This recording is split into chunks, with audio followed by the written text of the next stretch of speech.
think that all of us feel that today has probably been the most emotional day that we've spent in this wonderful country, Bulgaria.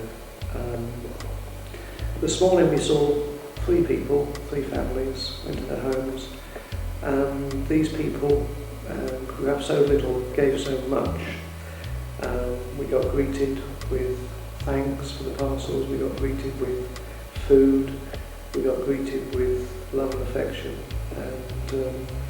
And these people have really very little, but do give so very, very much. And all of us felt, I think, when we left, again very, very humble about the whole experience.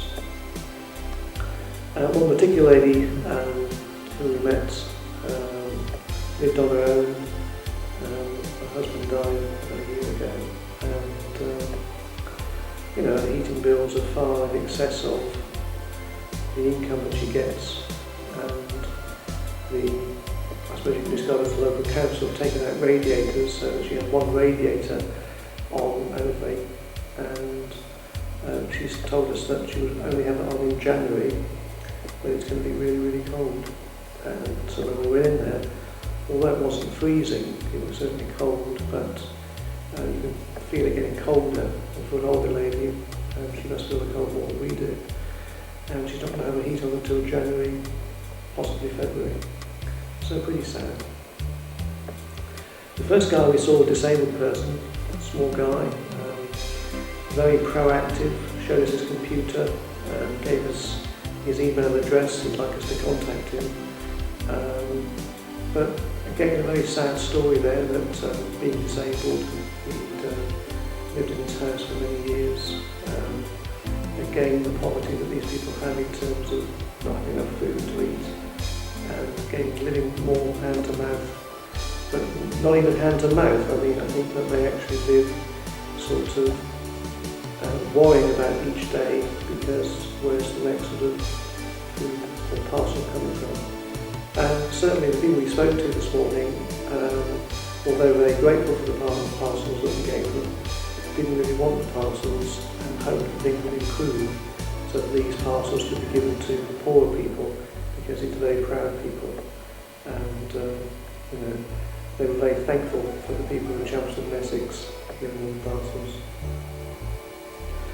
We had lunch, as Rob's already said, at church, and then we moved on to the orphanage, and you could only describe the orphanage, the first one, as a communist prison, I think I would describe it as, in the sense that you have children sleeping in conditions, in wet beds, in pillows that are covered with urine, and it was absolutely awful experience, probably the worst experience I've ever seen in my life in terms of the stench in a living quarter for kids was awful. And we travelled 2 hours back and you could still smell that stench in the car. It was absolutely awful. And we laughed because the only reaction you could do was to laugh at that time, because you would cry your eyes out if you had to endure that sort of experience for any longer period. The kids that we looked at and spoke to were fabulous. They sang to us, they sort of looked at us, and they were, when flashing sort of the cameras came out, they were there wanting to have their picture taken. And again, we felt again like very humble, the fact that these kids that had so little were so very, very happy and smiling faces. But probably once we've gone there, they go back to their grey lives, if you like, and they have nothing. In their room is a bed, or 12 beds per room, approximately. It smells, and they have nothing. There is no bedside lamp or bedside table, no toys, nothing at all, a bed, and not a particularly good bed. That's their life. They're locked up, and their toilets are some distance away. The toilets that we looked at were outside. I personally felt sick at the stench of the toilets and couldn't go inside. because they were horrendous. And I think we all feel that we would like to do something about those toilets because it was the worst experience I think any of us have had on our visit here in the last 4 days. We then moved on to another orphanage, and a lot cleaner, no stench that we could see, and you were met with happy smiling faces, singing, and I had the pleasure of sort of showing them some card tricks, and I had about 40 children around me, and it was a pleasure to see so many happy smiling faces, because obviously we were some sort of height of activity that they don't normally get. And I think we were told that probably we were the only sort of English people that visited that particular orphanage.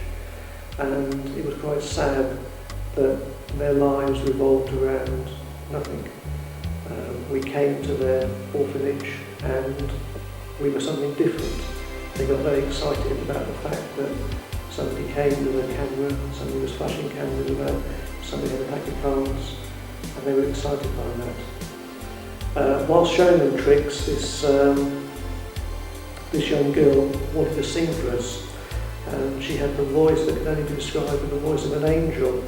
And my colleagues were in an office and immediately stopped what they were doing and came out to this beautiful girl. She was about 13, 14 years old. She was singing, as I said, like an angel, and everybody then clapped and applauded her because it was absolutely beautiful and something that, again, none of us were expected to hear or see in an orphanage. It was absolutely beautiful. Just going back to the first orphanage, I forgot to say that through the eyes of the lens of the camera, and I've been flashing it about sort of quite a lot over the past few days, I actually went down into the cellar where the food parcels were kept, and my colleagues stayed upstairs. But downstairs you again had a very basic supply of food, oil, very little food down there.